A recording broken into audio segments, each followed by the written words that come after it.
Bom, galera, vamos falar um pouco então de força elástica, força de tração e o básico de força de atrito, porque numa aula posterior nós vamos entrar em mais detalhes sobre a força de atrito. Então, primeiro só o básico sobre força de atrito. Nós vamos começar então com a força elástica, tá? A força elástica é uma força característica de corpos que têm essa capacidade chamada elástica, né? Que seriam corpos que uma vez deformados, uma vez mudados de forma, eles fazem força para voltar na sua forma original. Então, quando você estica uma mola, ou quando você aperta um prendedor de roupas, ou quando você aperta um perfurador de papel, você sente que as molas fazem forças contrárias à força que você está aplicando para deformá-los. Então, a força elástica só surge nesse momento em que você deformou um corpo elástico, tá? Basicamente, a força elástica funciona da seguinte maneira: digamos que eu tenho aí uma mola pendurada no teto, e aí eu penduro um corpo nessa mola, a mola estica, né? Então, eu produzi uma deformação na mola, tá? Essa deformação a gente vai chamar de X. A gente mudou o tamanho do corpo elástico, esticando ele no caso, né? Então a gente vai perceber ele fazer uma força para voltar à sua forma original, né, para voltar à sua forma natural. E essa força é regida por uma lei chamada lei de Hooke, que é F igual a Kx, onde o K é uma constante chamada constante elástica, mas na verdade ela varia de material para material, varia de dureza para dureza da mola. Tem mola que é mais difícil de deformar, tem mola que é mais fácil de deformar. A constante elástica vai dar essa característica para a mola. Tá? Então, a constante elástica, por exemplo, de uma mola, de um prendedor de roupa, ela não é igual à constante elástica, por exemplo, da mola de uma suspensão de um veículo, porque elas têm funções diferentes, né? Uma tem que suportar bastante carga, a outra tem que simplesmente ser facilmente deformável. Então, a constante elástica vai definir a dureza para deformar esse corpo elástico, tá? Vamos ver uns exemplinhos aí de aplicação. Ó. Digamos que eu tenho um corpo de 10 quilos, está pendurado numa mola presa ao teto de uma sala. A gravidade local vale 10 e a constante elástica da mola vale 200 newtons por metro. Determina a deformação da mola. Então, basicamente, o desenho que nós fizemos anteriormente, a mola pendurada no teto. Aí tem um corpo de 10 quilos pendurado na mola, o que vai esticar a mola. Então, a pergunta do exercício é isso aí, a deformação da mola, né? O quanto a mola mudou de tamanho. Quanto ela, no caso, aumentou em relação ao tamanho natural dela. Então, para ela estar aí em equilíbrio, significa que a força-peso, que é a força que está puxando esse corpo para o centro do planeta, está sendo equilibrado, nesse caso, pela força que a mola faz para voltar à sua forma natural. A força restauradora também pode ser usado esse termo.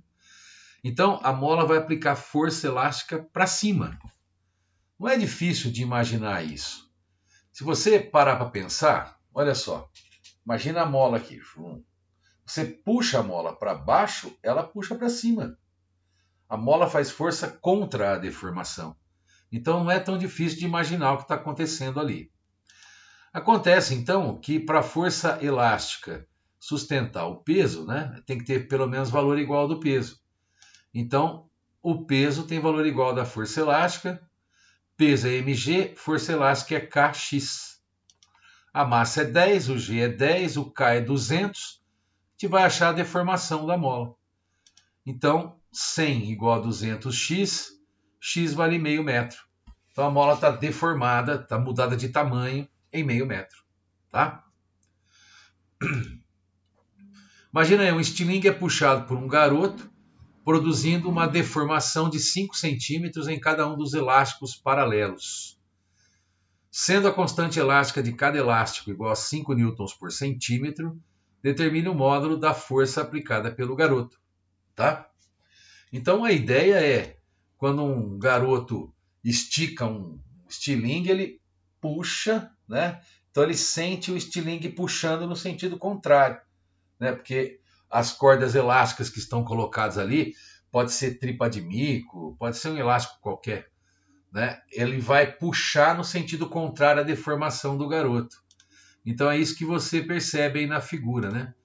O garoto vai estar puxando para um lado e os elásticos vão estar puxando no outro sentido. Então, por um momento ali, enquanto o garoto está mirando, né? A força que o garoto está fazendo é igual a essas duas forças elásticas somadas para dar o equilíbrio aí nesse momento. Então, a força que o garoto está fazendo, duas vezes a força elástica. Força elástica é Kx. No caso, não precisou mexer nas unidades de medida, porque a deformação está em centímetros, que é o x, e a constante elástica está em newton por centímetro. Então, é só substituir. O K vale 5, o X vale 5. Então, a força daria 50 newtons. Esse garoto está fazendo uma força de 50 newtons. Beleza? Vamos falar então da força de tração. A força de tração é uma força que é transmitida através de corda ou fio que esteja esticado. Um fio frouxo, um fio solto, ele não transmite força de tração. É necessário que haja uma força esticando esse fio.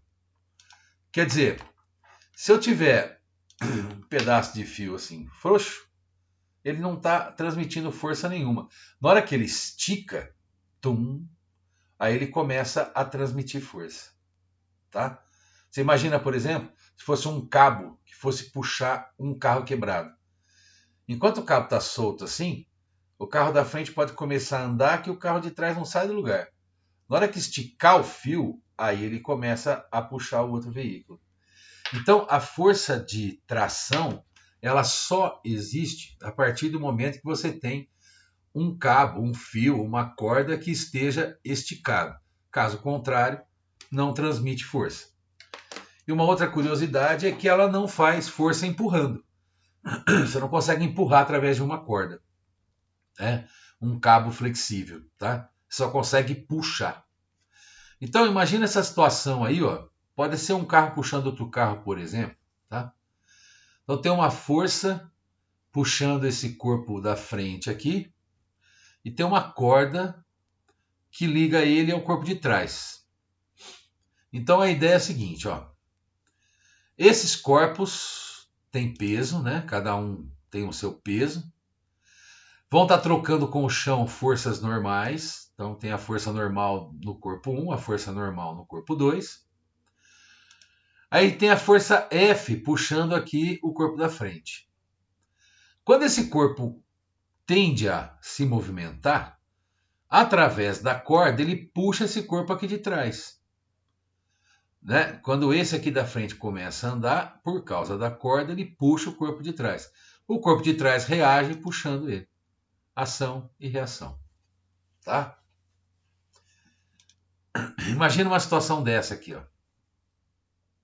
Esse corpo tem um peso, o outro também tem.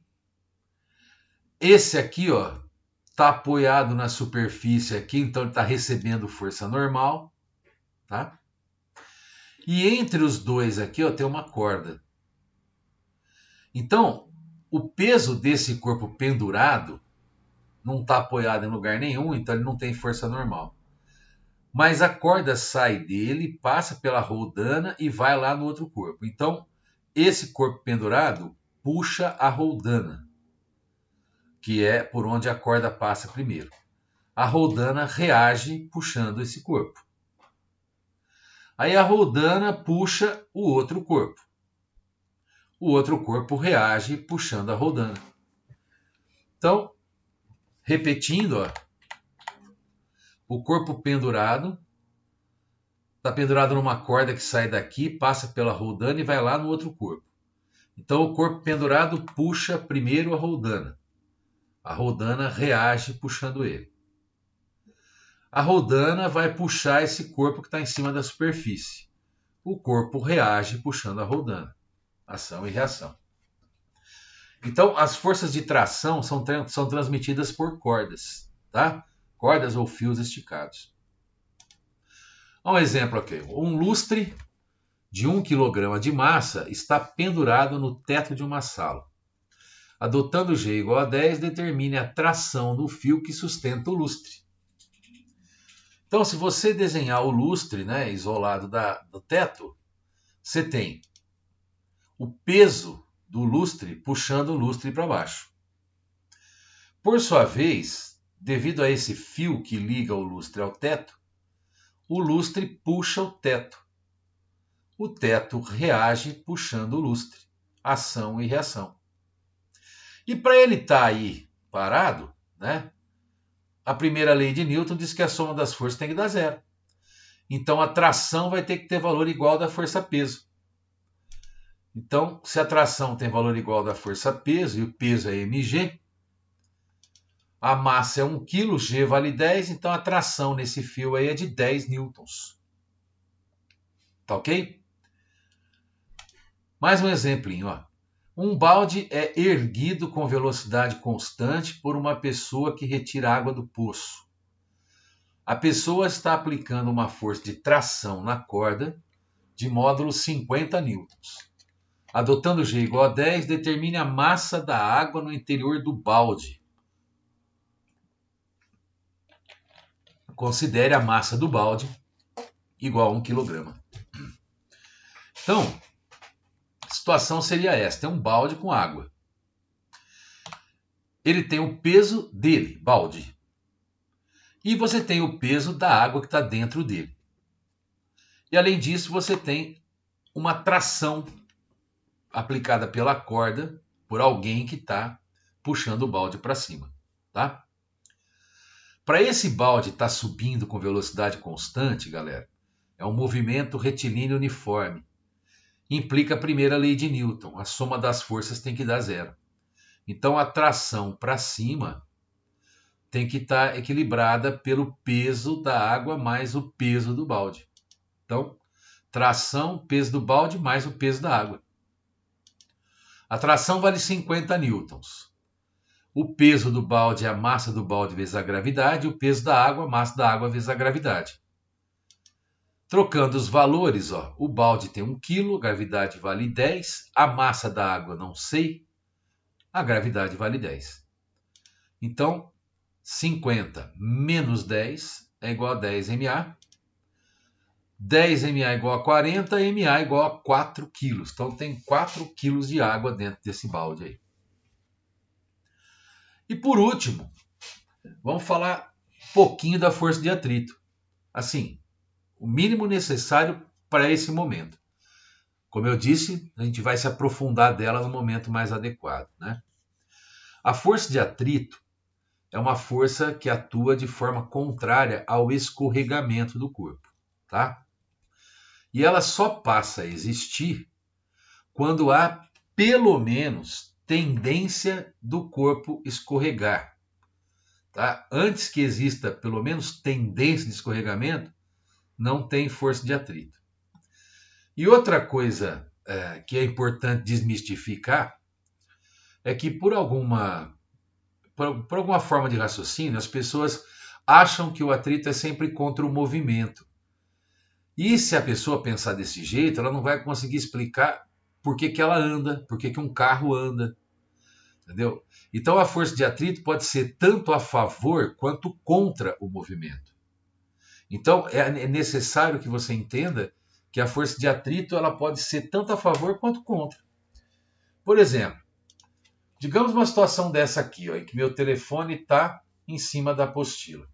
Se eu mantiver isso na horizontal, não tem tendência de escorregar para lugar nenhum, o telefone não está sofrendo força de atrito, tá? Agora, na hora que eu inclino um pouco assim, ó, o que está impedindo ele de escorregar? Opa, começou. É a força de atrito. Quem está mantendo ele parado aí é a força de atrito. Mas você viu, só por curiosidade, ela tem uma limitação, né? Ela não vai conseguir manter ele parado aqui para sempre. Se eu for inclinando aqui, chega uma hora que ele vai começar a escorregar. Mas a ideia é que só vai existir atrito a partir do momento que ele tem tendência a escorregar. Na horizontal, assim, ó, não estaria sofrendo força de atrito, tá?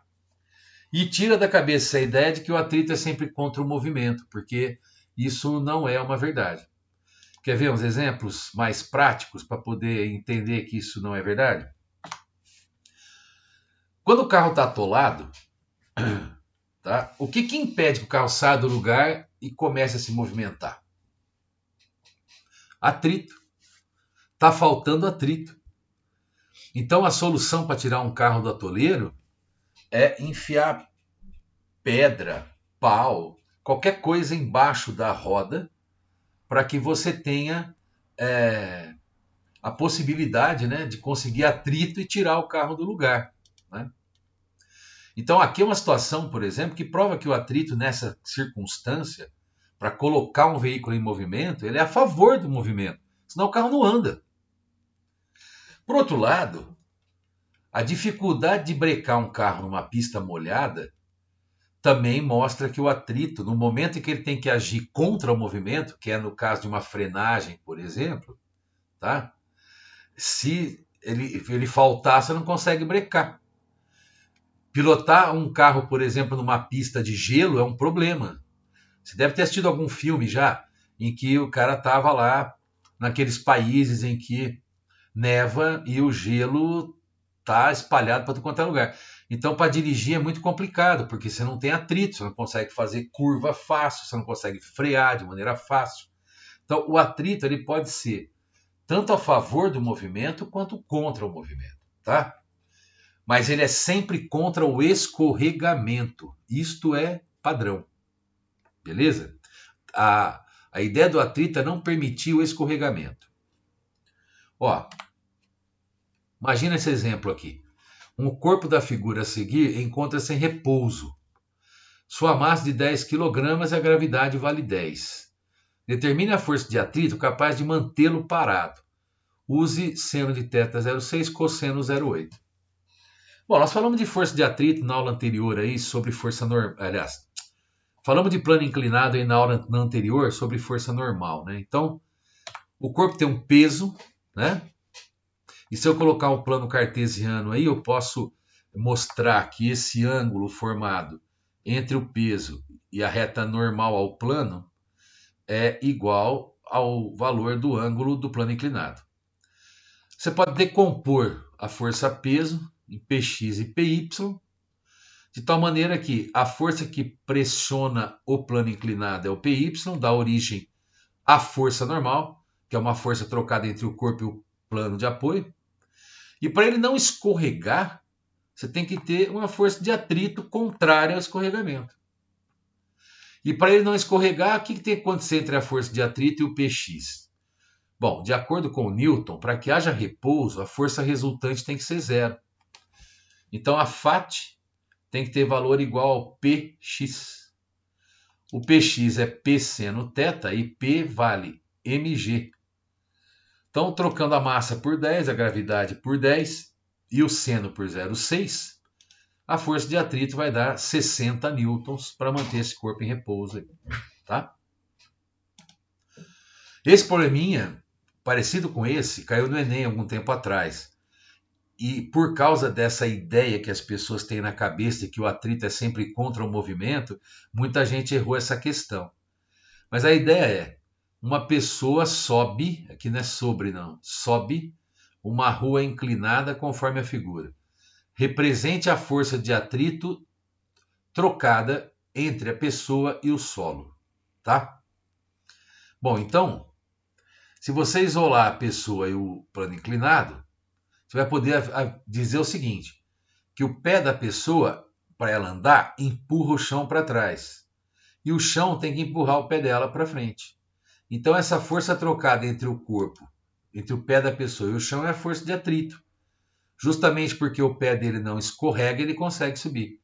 Então, a força de atrito, quando uma pessoa anda, é a favor do movimento da pessoa. a pessoa empurra o chão reage empurrando a pessoa. Tá ok? Então é isso, moçada. Falamos aí da força elástica, da força de tração, né? E da força de atrito. Então, depois nós voltamos para fazer exercícios sobre esse tema todo aí, tá? Um abraço.